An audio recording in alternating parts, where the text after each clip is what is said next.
You know, there's nothing like when the microphone doesn't work. So not only did my booktubeathon wrap-up video have absolutely zero sound, my July book haul did as well. Yep, July book haul, here we come. Hi, and welcome back to All Things Equilateral. My husband just entered the room, so he'll see this sooner rather than later. I really am on a book buying ban, so I bought very few. Okay, so one of the books that I got is Aaron Watts' When It's Real, because it's got that tropey plot that I fall for every single time. Fake girlfriend of a rock star. I could probably read this all day long. And you know, a couple of my good friends, Pebble Design and Nancy from Ravenous Reader, said that they liked it a lot. So I could read this all day long. We took a short vacation in July and we did a couple of things. One was we went to see Hamilton in San Francisco, and you guys, it was everything. I wish I could see it every single night for like a week straight. If you have a chance, if it comes near you, just do it. Go see it if you can. If not, enter that lottery they have, hand for hand. 2 tickets for $10, so worth it. It was wonderful, and I'm so glad this was my kids' first theatrical production that they got to see, like Broadway production. So after we saw Hamilton, we took a quick road trip down to Universal Studios, down to Los Angeles.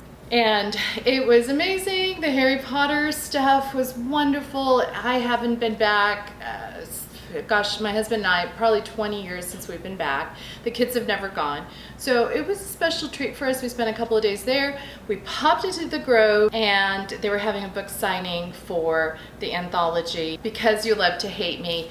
It was wonderful. We saw Christine from Pull and Banana Books. We saw Cindy Pond. I mean, so many authors were there. And it was so fun for my girls and myself to just meet everyone and talk to them and listen to them talk.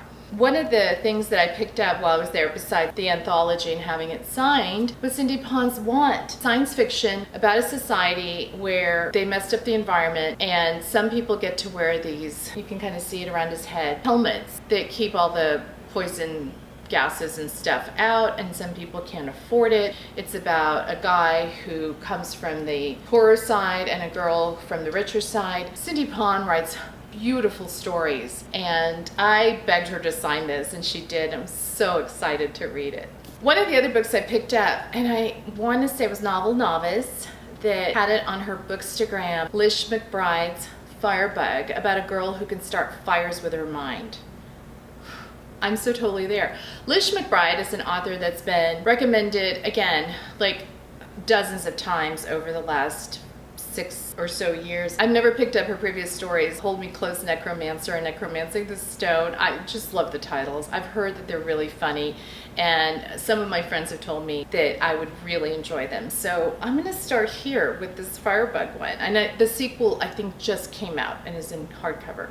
I love Book Depository for the same reason that all of you guys love it. The free shipping, and you get the UK covers. So I picked up Words in Deep Blue by Kath Crowley from there. So this is about a girl, Rachel, who has this crush on Henry, and a bit of unrequited love. Her family leaves town. She leaves a letter tucked in and never hears from him, tucked in a place where you can find it, I guess.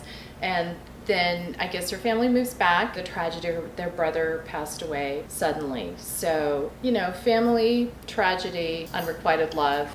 You guys know I'm a huge Austen fan. So when I saw this, it was based on one of my favorite Austen novels, Seeking Mansfield by Kate Watson. I had to get it because Crawford siblings are 2 of my favorite sidekick characters. I can hardly wait to see how they handle them in here. Chick lit, I love it.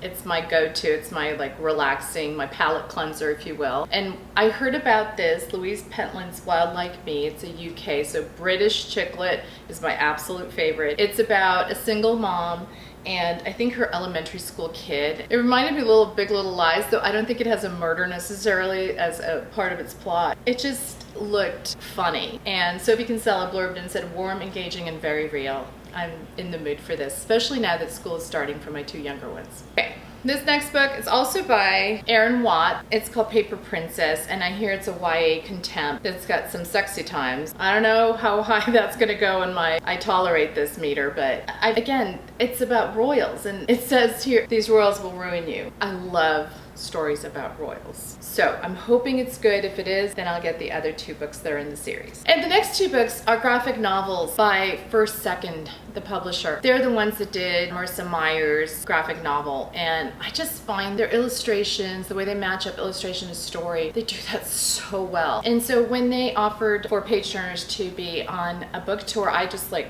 put my hand up because I love their artists. The tour, I'll post it down below in notes because I think there'll be a giveaway too. The tour is for Mighty Jack, and the first book is called Mighty Jack, and then Mighty Jack and the Goblin King. And you guys, these illustrations, let me give you a peek here. This is from the Goblin King.